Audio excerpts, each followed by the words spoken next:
Good morning, campers, and welcome to today's Captain's Blog. It's 10:26 hours on Saturday, June 27th, 2015. And what the hell are you doing? What Chris asked me to.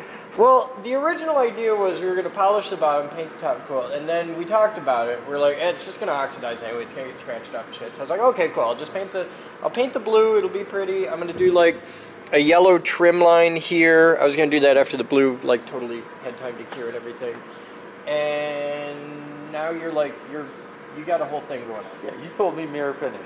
Yeah, but that was a stupid ass idea, and then don't worry, it'll be fine. You just want to play with the polishing wheel, not to mention the fact your boat's going to go faster now. It's got a 4 horsepower motor. It's a pop-up boat. Yeah, it's still gonna. Yeah, but you'll be able to fully use that 4 horsepower putt. Now you might actually be able to go upstream. Oh well, hey, really, shit. That's really all. This thing is not designed like. This will never go on plane. No. This is putt. Yeah. But you'll have less drag, so you'll be able to go up. All right, up, you knock yourself out, but you got to tell people about what you're doing here. What's up? First, I took the random orbital sander, sanded it down to get the heavy oxidation off there. Now I'm going through and polishing out the sanding marks, and I will be buffing after that, and so it'll look super pretty. What's the difference between polishing and buffing? Polishing actually has an abrasive that removes some of the surface and smooths it out. Okay. Buffing brings the luster out. There's a luster. There will be. Okay. This is way too much shit to do to this poor ratty old boat. Just okay.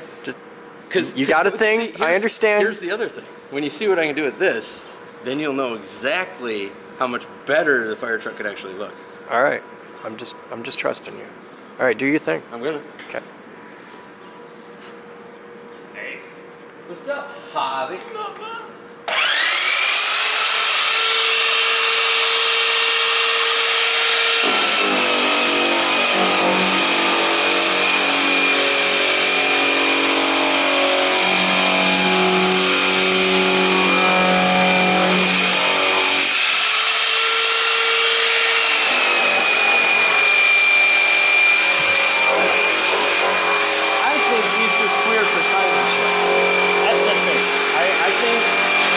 Got a fetish for playing with the buffing wheel. Yeah. And he's like, ooh, big piece of metal. I can make it shine. Right? He's happy. I'm letting him play. It's early morning, nobody's here yet, so he's doing his thing. The kid's having fun. He'll be back.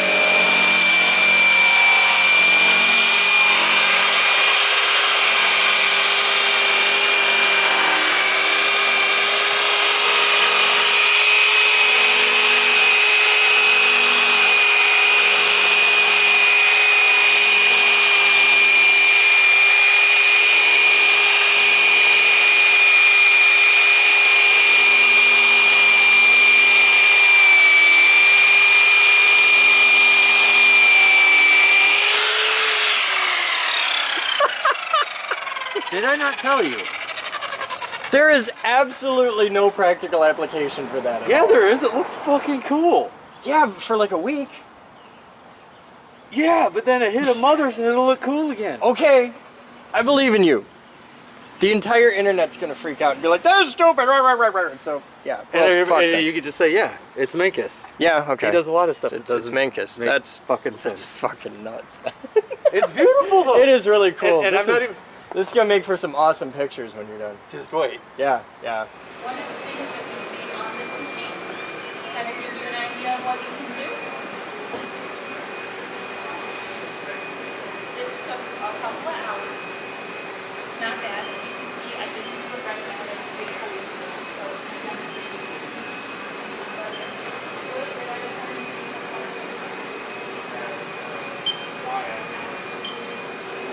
Watch there, it's compound movement. It's constantly go up and down, so you can off-center the milling. And then if I can get this to actually work the way I want it to.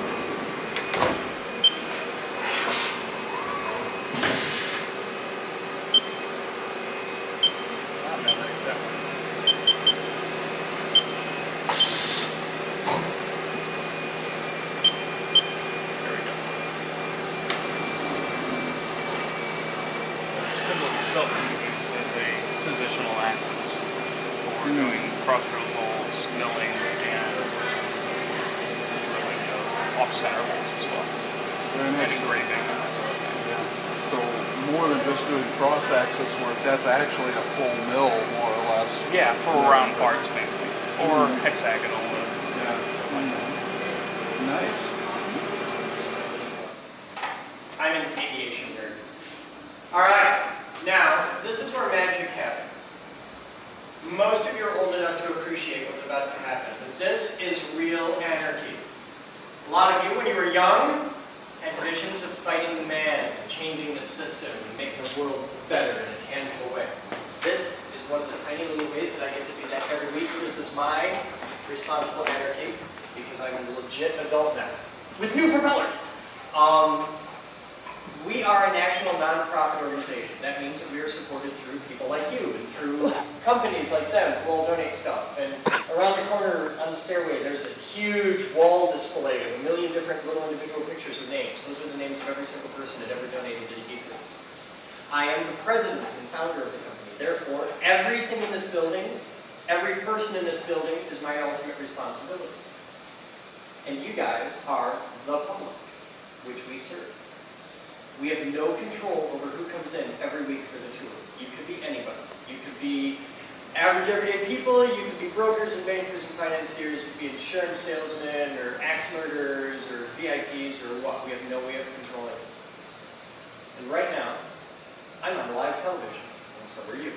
See all the cameras? They broadcast to the internet, and anybody on Earth with an internet connection can tune in and watch. And on top of all that, not only are we going out live, it's a very nice woman in the back there holding a camera.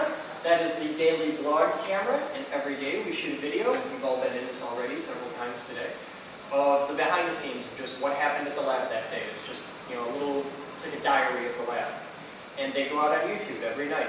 And YouTube has a very long memory. That video will be there years from now. There's 1,500 of these videos out there right now. You can look them up. Look up the captain's blog on YouTube. And right now, with a group of people that I have no control over, on live internet television and recorded for YouTube, you guys have the power to ask absolutely any question you want. This is logic and reason and critical thinking, which are the three most powerful things in the world. You get to ask questions and demand evidence, because if I can teach you that you can do this here, you will grow to expect this of other nonprofits, and then the world gets much more interesting in a hurry. Because that's how you fix things. Asking questions and demanding evidence. So, what do you want to know? You can ask anything you want, and just because you're young doesn't matter, and just because you're a girl doesn't matter, because in the real world those things don't matter. So you can ask anything you want. Go. It can be about the lab, it can be about me, it can be about anything. I get some really weird questions over here. Some people ask questions about, like, you know, what do I do to be a member? How long has the geek group been around? How did you start this? Why did you have to kill all those children? You know, just whatever. It was only the one time. What?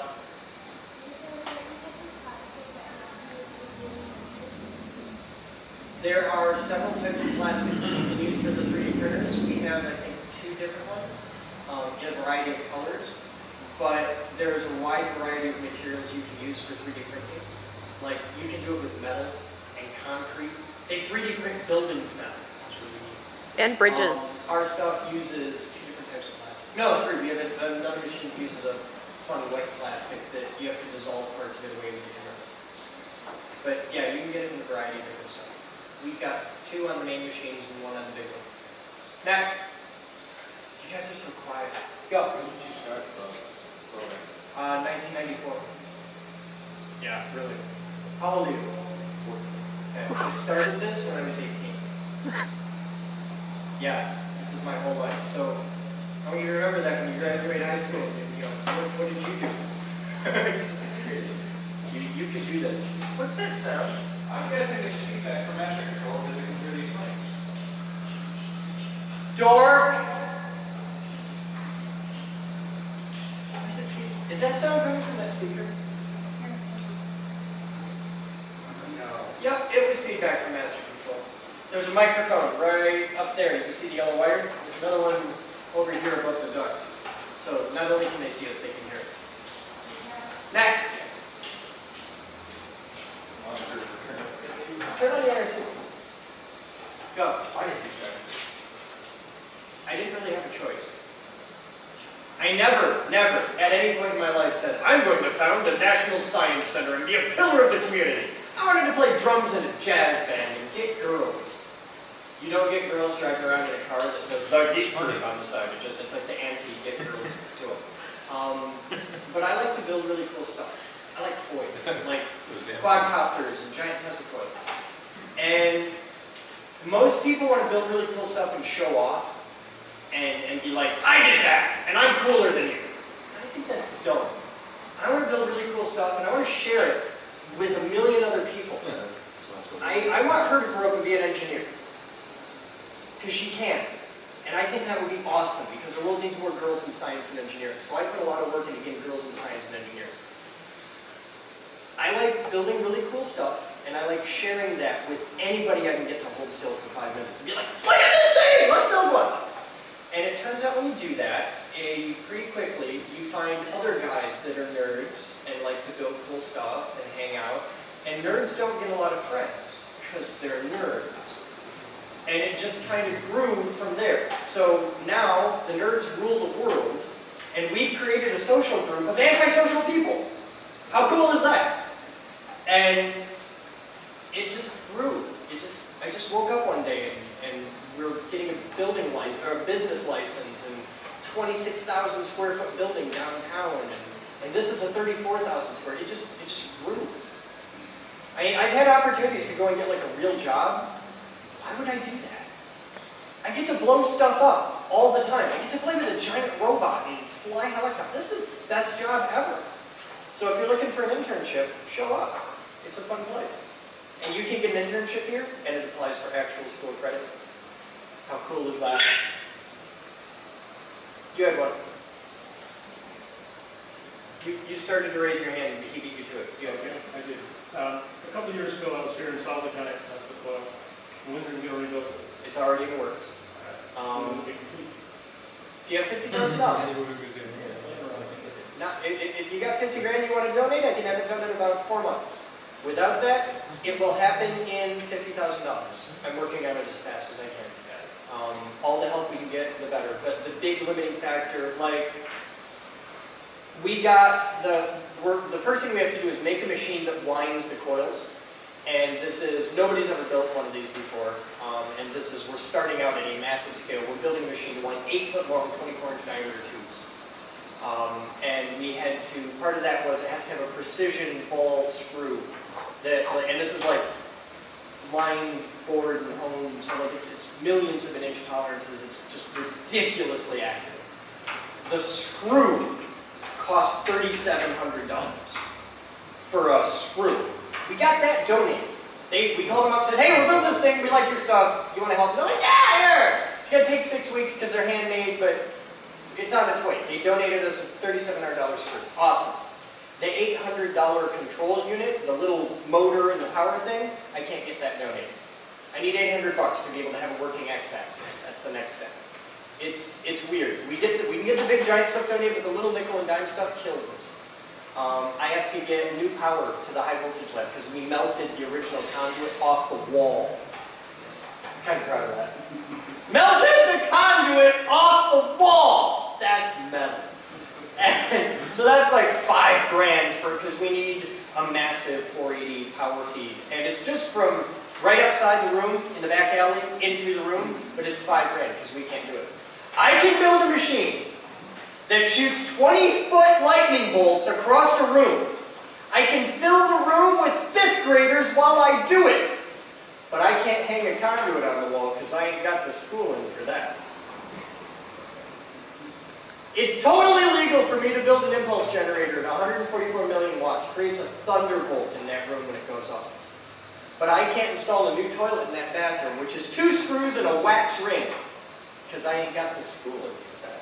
Ain't legal, ain't safe. Somebody could fall off the toilet and do themselves a mischief. I think it's dumb. It's stupid that he can't go in his basement and play with mains level electrical work. He can't do that. He can't study it, he can't learn about it, he can't take it with him. But it's totally legal for him to walk onto a job site with a wrench and start doing major hydraulic repairs on a big Caterpillar where if you take out the wrong screw, you blow your face off. Totally fine. You don't need any licensing for that. You can play with high power hydraulics all day long. How dumb is that? That's just me. The cool thing about high voltage is if you do experiment with high voltage and learn about it, very much a self-limiting sport. The first time you zap yourself with 20,000 volts at 100 amp will be the only time you ever do that. Because they will clean you off the ceiling with a sponge. Which is also metal. Next question. You're very quiet and creeping me out. Look at me, just sitting there like, I got this all figured out. I got this. Watch.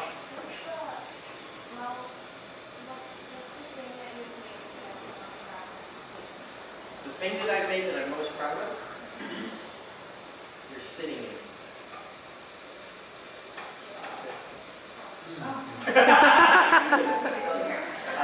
I built this. I didn't do it alone. I had a lot of help. I actually do, but it's like I started it. I'm an instigator. Like when you start a fight with your brother, that's what I do on TV. It's all your fault. It's all my fault. As far as projects, the thing that I'm most proud of, I don't even know that I have a favorite. I don't know. That's the coil? That's the coil? I built like 50 different Tesla coils. I mean, yeah, it was awesome, and I'm really proud of it. It was a cool thing, but we built the biggest cradle in the world. We built the giant Tesla coil. We built Thumper and Stomper and Kicker and Groucho and Gemini and Arcturus and lots of stuff. But the thing that makes me the most proud when I do this, it isn't the projects, it isn't the crowds, it isn't getting recognized, admired. It's watch. Sure.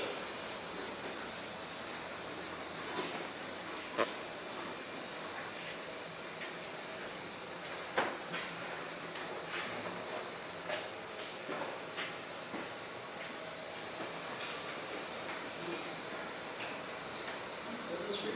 It'll totally reach. Will it be safe? Absolutely not. Absolutely not.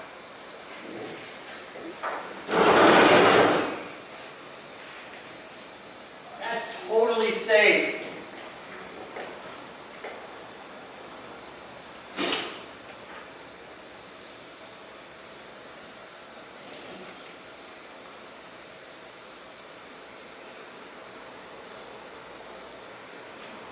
Oh, it doesn't work.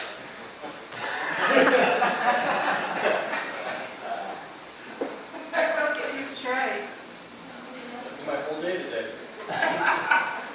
It doesn't work. I broke it at the camp. What did you do? Put it in the car. That was enough? You just Yeah. put it in the car? It worked before you put it in the car? Yeah. It worked great, then we put it in the car, we right back to the car.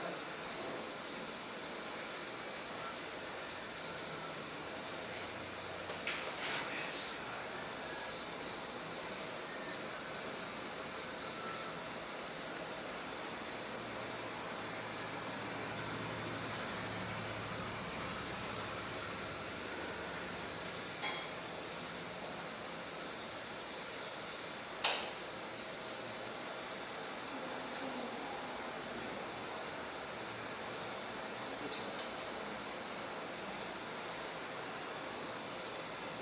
one. See, you know what we're doing right now? Is the optical line plugged in? Huh? Is the optical line plugged in? Yeah, optical's in. Enable pins high. Everything looks right, but she doesn't shoot.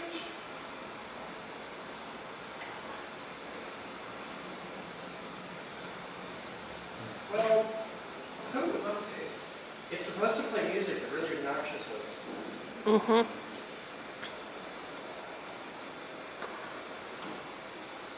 Oh! Wait.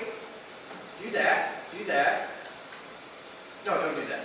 Don't. Oh, you suck so bad.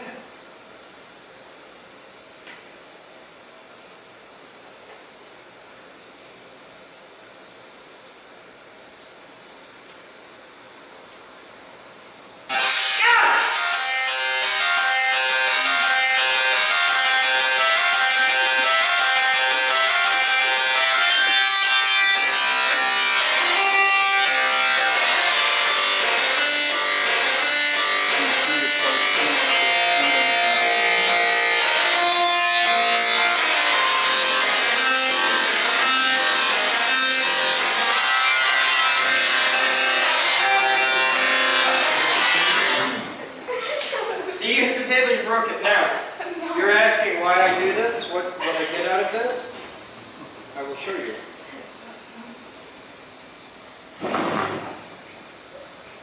See the look on your face right there? That's why I do this. That's my paycheck. Damn, that was a long way to go for that one answer, wasn't it? But it worked. Up until you broke my Tesla coil. It worked fine. Thunk your giant melon on top of your neck against the table and the whole thing dies. Some people's kids, man. But that moment of, whoa! That's why I do this. Next question. I promise it won't take as much to answer the next one. Go. Here's a boring one. Did you still teach yourself, or did you go to college for all your science stuff? Everybody teaches themselves.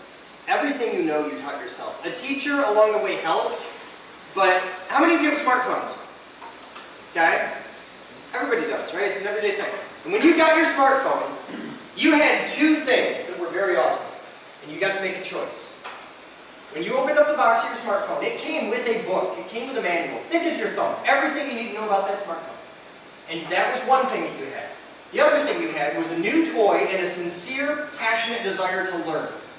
And not one of you read the damn book, did you? Even the engineer in the back didn't read the book. No. That's the rule. Yeah, it's a toy. It's awesome. Yes.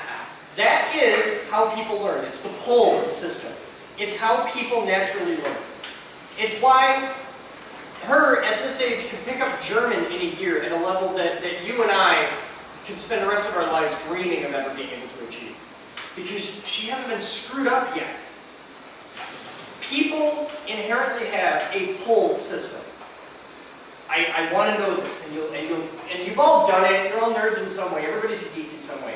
You get on the internet. You all have this one thing that you research on the internet. You know ridiculous amounts of things about, and nobody else cares. And your wife probably wishes you would shut up about it. And the problem is, in a traditional school environment in America today, it's a push system. And you're used to it. How many times do people say, sit down, shut up, you're going to learn this thing, we're going to do this, and they try to push it in. And that's a really excellent system if you want to make factory workers, which is why we invented it. It's a Prussian system. That's how old it is. It goes back to Prussia. And it's great if you want factory workers. But if you want people that are capable of not only your thinking, who are capable of actual problem solving, who can grow up to be engineers and scientists, you need to have more than that. And that's everything here. It's all based on the pull system. As far as my personal education, I went to Sheldon Pines High School. SCI kid. I was one of the weirdo kids who were the short bus. You can tell. And I have no college degree of any kind.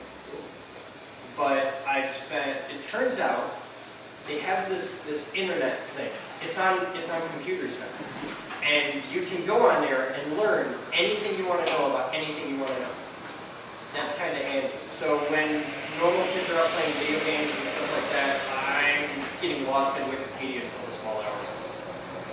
It's fun with me. Next. That it? Really it? You haven't said a word all day and you're freaking me out. What do you do? Program. What kind? Not that. Okay, you're a code poet in the Microsoft environment. Yeah.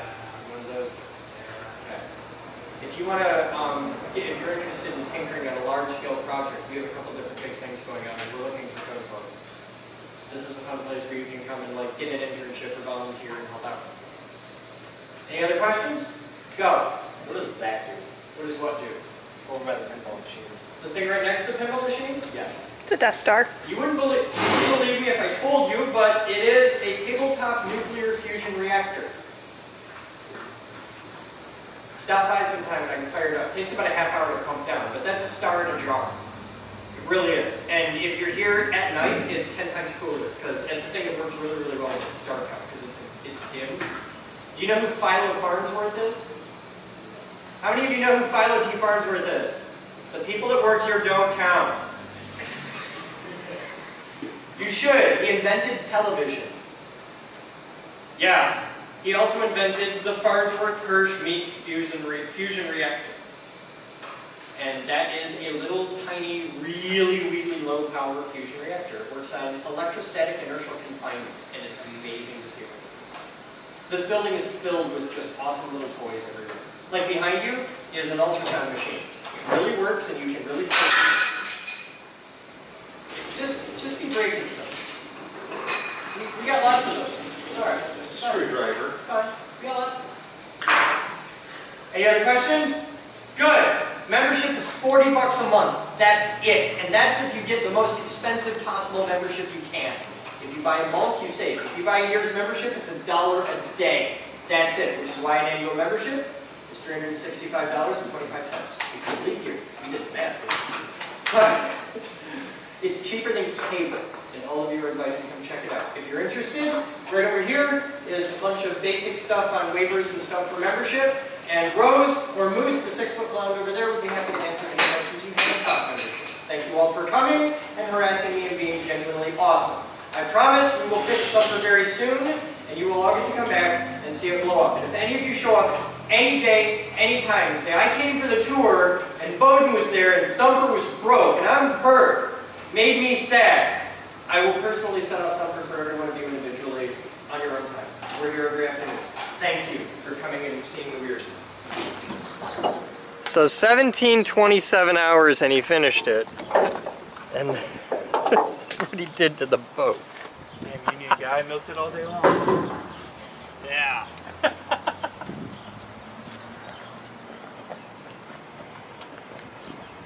Ah, you can kill somebody with that thing. Where do you want it? Anywhere you want. We got to set it right side up. We can put it on a trailer if you want. That makes a really nice stand for working on it. Put it down here, Casey.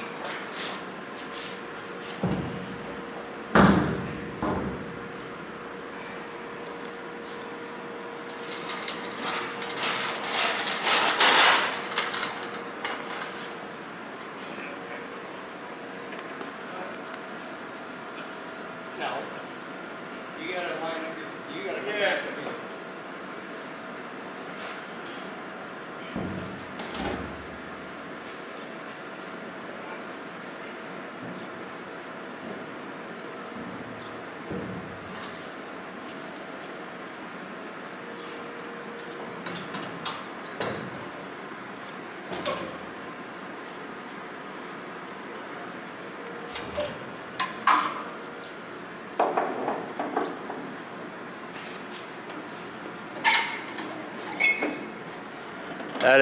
That is quite the sight. Hand buffed a little bit, but Well, now we can put the lights on it.